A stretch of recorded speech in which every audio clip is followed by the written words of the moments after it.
A NASA descobriu algo incrível nas profundezas do mar, nos lugares mais escuros e profundos dos oceanos. Na verdade, a NASA também estuda os oceanos e faz descobertas de tirar o fôlego por lá. Desde misteriosas fontes de oxigênio a 4.000 metros de profundidade, até criaturas que parecem ter saído diretamente de um filme de ficção científica. O que os pesquisadores encontraram lá embaixo vai te deixar de queixo caído e vamos começar já!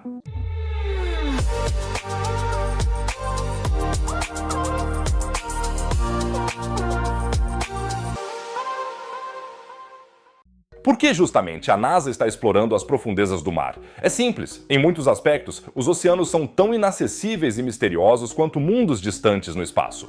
Escreve aqui nos comentários se você prefere ser astronauta ou mergulhador de águas profundas. Estou curioso para saber qual é a sua preferência e se você também é tão fascinado pelos mistérios dos oceanos quanto eu, clica agora no botão de inscrição. Não custa nada, você nunca mais vai perder novas descobertas e vai me ajudar muito. Muito obrigado, pessoal!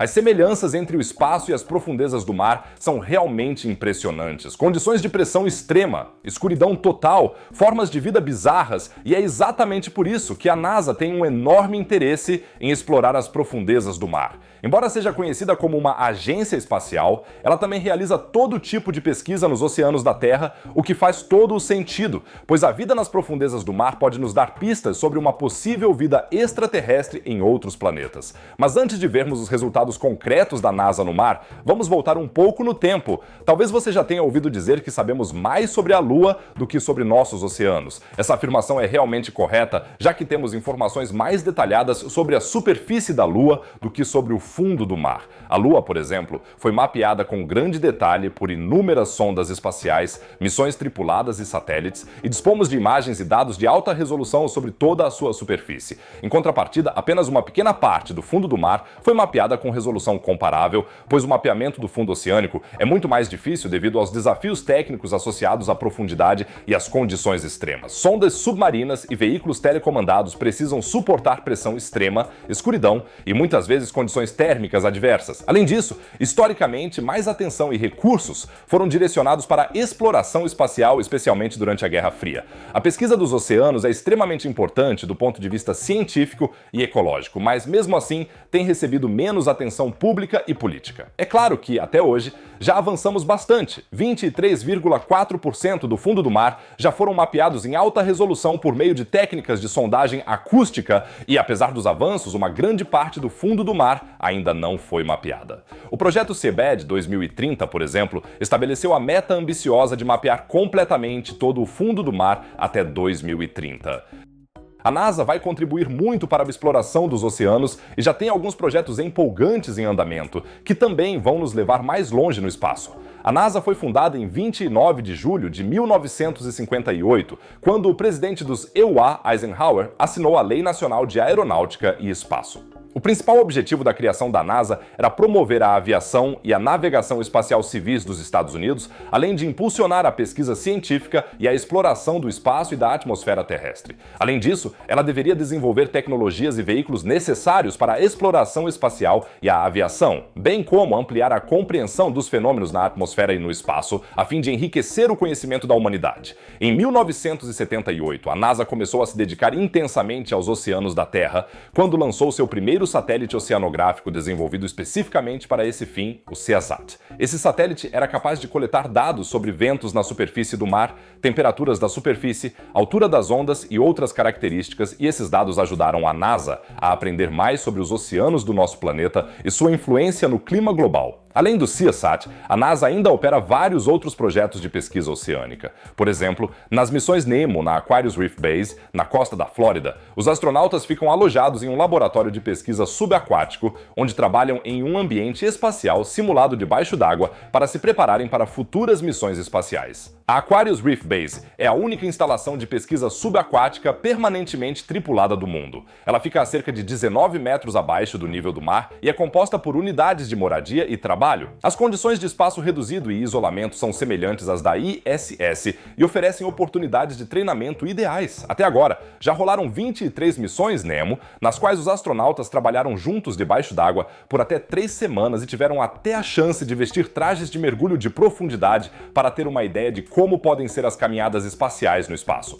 Mas a NASA também está testando vários desenvolvimentos técnicos. Drones de profundidade, por exemplo, veículos subaquáticos autônomos que precisam suportar condições extremas de pressão e diferenças de temperatura, o que corresponde perfeitamente às condições em outras luas geladas. Essas tecnologias precisam funcionar de forma autônoma, já que a comunicação por rádio é muito limitada em grandes profundidades e a longas distâncias. Também é muito importante estudar formas de vida extremas na Terra. A descoberta de vida em ambientes extremos, como as fontes hidrotermais na zona Radal da Fossa das Marianas, mostra que a vida pode existir e prosperar nessas condições bizarras. Então, por que não no espaço? As luas Europa e Encélado têm oceanos líquidos sob suas crostas de gelo. Em Europa, esse oceano fica sob uma camada de gelo de 10 a 30 quilômetros de espessura, enquanto em Encélado sua existência foi comprovada por geysers que lançam vapor de água e partículas de gelo para o espaço. Acredita-se que haja atividades hidrotermais no fundo desses oceanos, semelhantes às fontes hidrotermais da Terra. Essas fontes de calor poderiam fornecer a energia necessária para a existência de vida.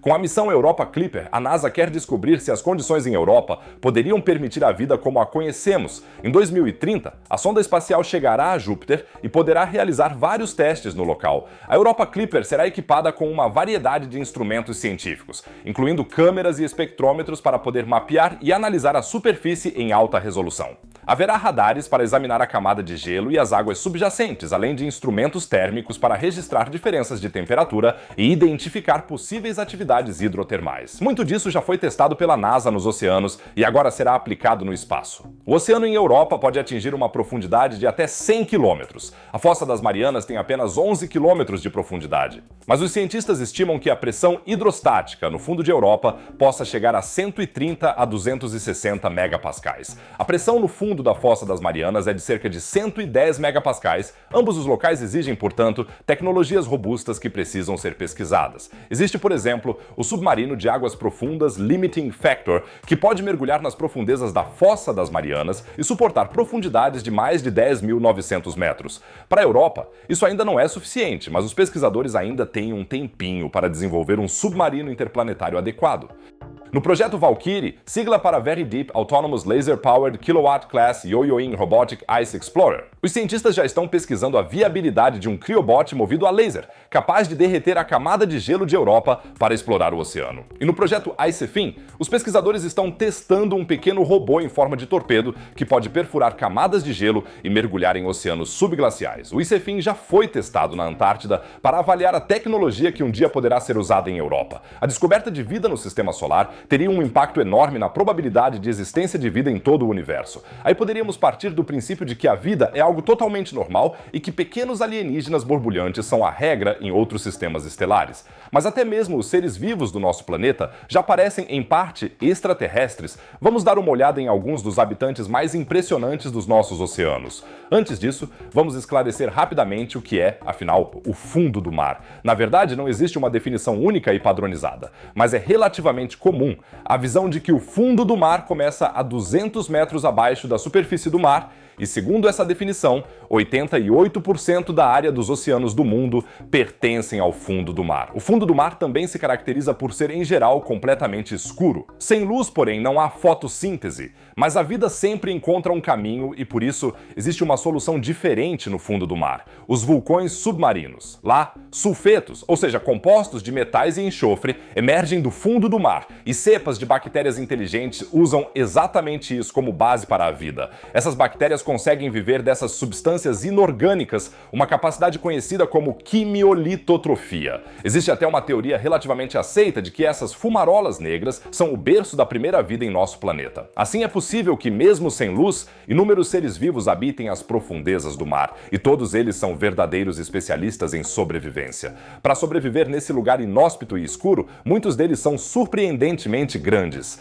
Dá uma olhada, por exemplo, nesse isopode gigante aqui. Ele chega a medir até 45 centímetros e pesa 1,7 quilos. Outro exemplo conhecido de gigantismo nas profundezas do mar é a lula gigante. Ainda não se sabe ao certo o tamanho que esses animais podem realmente atingir. A maioria dos pesquisadores considera realista algo entre 8 e 12 metros. Esses gigantes das profundezas vivem a até 1.000 metros de profundidade e podem até ser uma ameaça para as baleias espermáticas. E aqui está mais um representante do gigantismo das profundezas, o caranguejo gigante japonês. Ele é a maior espécie de caranguejo caranguejo viva e, ao mesmo tempo, o maior artrópode vivo. Medidos de uma pata a outra, eles chegam a ter até 4 metros de comprimento.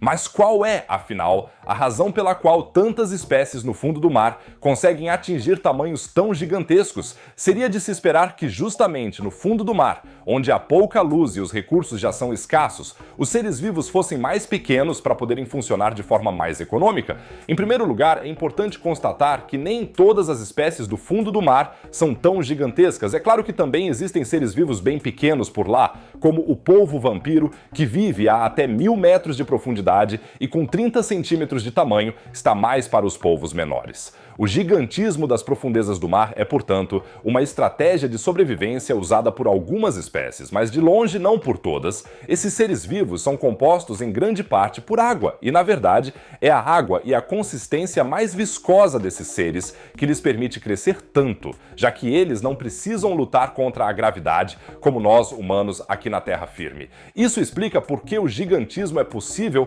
mas não porque faz sentido. A razão para isso são duas regras biológicas, a regra de Kleiber e a regra de Bergman. A regra de Kleiber diz que animais maiores, em geral, funcionam de forma mais eficiente. Um gato, por exemplo, que pesa 100 vezes mais que um rato, tem um metabolismo apenas cerca de 32 vezes maior que o de um rato. Animais gigantes que nadam nas profundezas dos oceanos dependem de que a comida caia de cima, e como a comida costuma ser escassa, eles têm um grande incentivo para se tornarem mais eficientes e, por isso, maiores. A regra de Bergman é uma correlação geral entre o aumento do tamanho corporal e a diminuição da temperatura. Ela diz que espécies maiores tendem a ser encontradas em ambientes mais frios, enquanto espécies menores tendem a estar em regiões mais quentes. Quanto maior um animal, menor é a superfície corporal que entra em contato com o ambiente em relação ao seu volume. Mas o fundo do mar tem criaturas muito mais estranhas para mostrar. Uma delas é tão bizarra que poderia muito bem passar por um xenomorfo. Há apenas 200 anos, o que não é tanto tempo assim, achava-se que o fundo do mar não tinha vida alguma. Isso porque, com os métodos técnicos da época, não era possível encontrar nenhum animal. Foi só em 1960 que o suíço Jacques Piccard e o americano Don Walsh conseguiram mergulhar com um submarino na Fossa das Marianas. E depois se passaram 50 anos sem que ninguém voltasse a mergulhar na Fossa das Marianas com um submarino. Só em 2012 é que James Cameron voltou a mergulhar nas profundezas. Desde então, descobrimos seres vivos únicos como, por exemplo, o dragão preto, de fato um dos animais mais escuros do mundo. Sua superfície absorve 99,5% da luz. Na verdade, é quase impossível detectá-lo debaixo d'água, ele é praticamente o buraco negro entre os seres marinhos. Não foi nada fácil para os pesquisadores localizar esse peixe, pois mesmo quando se ilumina o fundo do mar com uma fonte de luz forte, o dragão preto do Pacífico parece apenas uma superfície negra profunda. Para o dragão preto do Pacífico, a escuridão é naturalmente uma vantagem evolutiva extrema, já que ele não pode ser localizado e, por sua vez, consegue se aproximar de suas presas sem ser notado. Pesquisadores britânicos conseguiram desenvolver um tecido artificial que é ainda mais preto do que o dragão preto do Pacífico. Ele reflete apenas 0,035% da luz, ou seja, praticamente nada, e a razão para essa baixa capacidade de reflexão é a composição desse material. Ele é composto por inúmeros nanotubos de carbono de paredes múltiplas dispostos verticalmente sobre um substrato de alumínio. Assim, imitou-se artificialmente a camada de pigmento da pele do dragão negro. Esses materiais supernegros são extremamente importantes para o desenvolvimento de telescópios, antenas parabólicas ou outros sensores metálicos da tecnologia espacial ou fotovoltaica, pois eles devem absorver o máximo possível da luz solar ou da radiação infravermelha e refletir o mínimo possível. A razão para a aparência estranha dos habitantes das profundezas do mar é, claro, a natureza do ambiente em que vivem, e uma nova descoberta no Pacífico se encaixa perfeitamente nisso. O Planalto Melanésio e sua história remontam a milhões de anos, até a época dos dinossauros. Em um trabalho de pesquisa minucioso, os cientistas juntaram as peças desse quebra-cabeça geológico e chegaram à conclusão de que esse enorme planalto submarino se formou por meio de 4 fases distintas de erupções vulcânicas, cada uma com causas diferentes. O planalto fronteiriço da Melanésia fica a leste das Ilhas Salomão, no Pacífico, e o fundo do mar ali está repleto de inúmeras montanhas submarinas e enormes vulcões de profundidade. profundidade. Até agora, acreditava-se que estruturas como o Planalto Fronteiriço da Melanésia fossem formadas por erupções vulcânicas isoladas e bastante repentinas. Mas estávamos bem enganados, como uma equipe de pesquisadores descobriu agora. Na verdade, o Planalto Fronteiriço da Melanésia se formou em 4 fases, como sabemos agora. Ao analisar rochas de diferentes fases geológicas que os pesquisadores resgataram das profundezas do oceano nessa região do Pacífico, eles conseguiram datar essas fases com relativa precisão. No período Cretáceo, há cerca de 120 milhões de anos, a formação do Planalto começou com uma violenta erupção de lava basáltica. Isso criou uma enorme área subaquática que, na época, provavelmente não se projetava acima da superfície do mar. Há cerca de 45 milhões de anos, uma parte do fundo do Pacífico derivou sobre um ponto quente no manto terrestre, conhecido como Ponto Quente de Hurutu-Arago. Isso levou à formação de uma cadeia de montanhas submarinas com ilhas. O Planalto Fronteiriço da Melanésia então se deslocou sobre o Ponto Quente de Samoa. Esse ponto quente ainda está ativo e forma as atuais ilhas Samoa. Nos últimos 3 milhões de anos, movimentos tectônicos na Fossa de Tonga provocaram novas erupções vulcânicas no Planalto. A Fossa de Tonga é uma depressão submarina com 10.882 metros de profundidade, o que a torna quase comparável à Fossa das Marianas. Portanto, tivemos 4 fases, uma há 120 milhões de anos, outra há 45 milhões de anos, outra há 13 milhões de anos e outra há 3 milhões de anos, todas elas levando à formação do atual Planalto Fronteiriço da Melanésia no Pacífico. A descoberta do Planalto Fronteiriço da Melanésia e sua complexa história de formação tem um significado realmente abrangente para as ciências da Terra. Por um lado, isso nos permite aprender mais sobre o desenvolvimento da crosta terrestre e do manto. E o novo estudo mostra que grandes estruturas submarinas, que à primeira vista parecem ser resultado de um único evento cataclísmico, podem na verdade ser formadas ao longo de longos períodos por meio de várias erupções vulcânicas. E podemos usar essas descobertas para desenvolver modelos mais precisos sobre a formação de estruturas submarinas e entender melhor seus impactos no meio ambiente. Kevin Conrad e seus colegas da Universidade de Maryland e da Universidade Estadual da Califórnia em Long Beach vão procurar em breve mais estruturas desse tipo. E ele sugere chamar estruturas como o Planalto Fronteiriço da Melanésia de superestruturas de placas oceânicas centrais, para diferenciá-las das grandes estruturas magmáticas que surgiram apenas de um único e gigantesco evento vulcânico. E no fim das contas, essas descobertas sobre a geologia e o vulcanismo das profundezas do mar são sempre mais um passo em direção à resposta de como a vida surgiu no nosso planeta. Pois embora a tese dos vulcões submarinos seja amplamente aceita, ninguém sabe exatamente como as estruturas biológicas se formam ali. Apesar de todo o nosso avanço tecnológico, nenhum cientista sabe como criar vida a partir de substâncias inanimadas. Um passo para resolver esse enigma pode ser a descoberta mais recente. Para isso, vamos mergulhar na zona Clarion-Clipperton, uma área enorme no Oceano Pacífico entre o Havaí e o México. Aqui, a uma profundidade de 4.000 metros, os pesquisadores encontraram uma fonte misteriosa de oxigênio que, aparentemente, funciona independentemente da luz solar e da fotossíntese. Na Terra, a maior parte do oxigênio é produzida por plantas, plâncton e certas bactérias que usam a luz solar para transformar dióxido de carbono em água, açúcar e, como subproduto, oxigênio. A 4.000 metros de profundidade, porém, a luz solar não chega. Já a partir dos 200 metros fica escuro como breu. E mesmo assim, os pesquisadores encontraram uma fonte de oxigênio. Ao investigar o fundo do mar na zona Clarion-Clipperton, eles encontraram áreas onde a concentração de oxigênio era, de repente, bem maior do que no entorno. E não só isso. A concentração continuou aumentando ao longo de 48 horas. Eles repetiram as medições várias vezes e até conferiram com métodos diferentes. O resultado foi sempre o mesmo. Lá no fundo do mar, alguma coisa está produzindo oxigênio. Então, de onde vem esse oxigênio escuro? Como os pesquisadores o chamam? Os pesquisadores têm uma teoria fascinante. Pode ser uma espécie de eletrólise natural. Talvez vocês se lembrem da eletrólise das aulas de química. Nesse processo, a água é decomposta em seus componentes, hidrogênio e oxigênio, com a ajuda de corrente elétrica.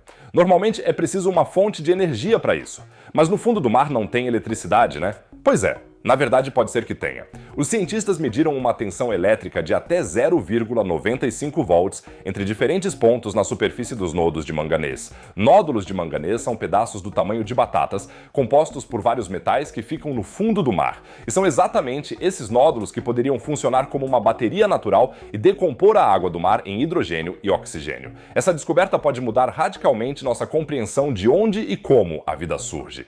Pelo menos no que diz respeito à origem dos seres vivos que que respiram oxigênio. Se existe uma maneira de produzir oxigênio sem luz solar, isso abre possibilidades totalmente novas. Pensa em todos aqueles lugares no universo onde até agora achávamos que não era possível haver vida porque não há luz solar suficiente, os oceanos sob a camada de gelo da Lua de Júpiter, Europa, por exemplo, ou os lagos de metano na Lua de Saturno, Titã. Se houvesse lá processos semelhantes aos da zona de Clarion-Clipperton, de repente seria possível haver vida em lugares que até agora considerávamos absolutamente inóspitos. Essa descoberta também poderia explicar como a vida surgiu na Terra. Talvez já houvesse vida nas profundezas dos oceanos primitivos, muito antes de os primeiros organismos fotossintéticos terem enriquecido a atmosfera com oxigênio. Isso viraria completamente de cabeça para baixo a nossa visão sobre a evolução da vida na Terra. E como se isso não bastasse, essa descoberta também poderia ter aplicações bem práticas. Imagina só se pudéssemos imitar esse processo e produzir oxigênio em grande escala. Talvez no futuro a gente veja enormes fazendas subaquáticas de oxigênio abastecendo nossas cidades com ar fresco. Os cientistas já planejam coletar mais amostras da zona de Clarion-Clipperton e investigar exatamente o que está acontecendo lá embaixo. Talvez eles descubram ainda mais surpresas. Quem sabe, talvez até encontrem a civilização subaquática que vive pacificamente há milhões de anos e se pergunte por que nós, humanos, na superfície, estamos sempre espalhando tanto estresse. Espero que agora vocês sejam todos verdadeiros especialistas em águas profundas. É claro que vou manter vocês informados aqui no canal sobre todas as futuras descobertas nos oceanos do nosso planeta. Então, se ainda não fizeram isso, cliquem agora no botão de inscrição. Muito obrigado, pessoal! E por falar em descobertas misteriosas sob a superfície, vocês sabem o que os pesquisadores encontraram recentemente sob o Saara? Indícios de uma civilização altamente desenvolvida que possivelmente existiu muito antes dos antigos egípcios. Essa descoberta pode virar toda a nossa história de cabeça para baixo. Para saber tudo sobre essas descobertas, não deixem de clicar no vídeo exibido no canto superior direito. É muito, muito emocionante. E se clicarem no canto inferior esquerdo, vocês podem encomendar na loja espacial as camisetas dos vídeos e os fofos planetas de pelúcia. Cada pedido ajuda muito o meu trabalho. Muito obrigado. E fora isso, eu diria, nos vemos no próximo vídeo. Fiquem bem, pessoal.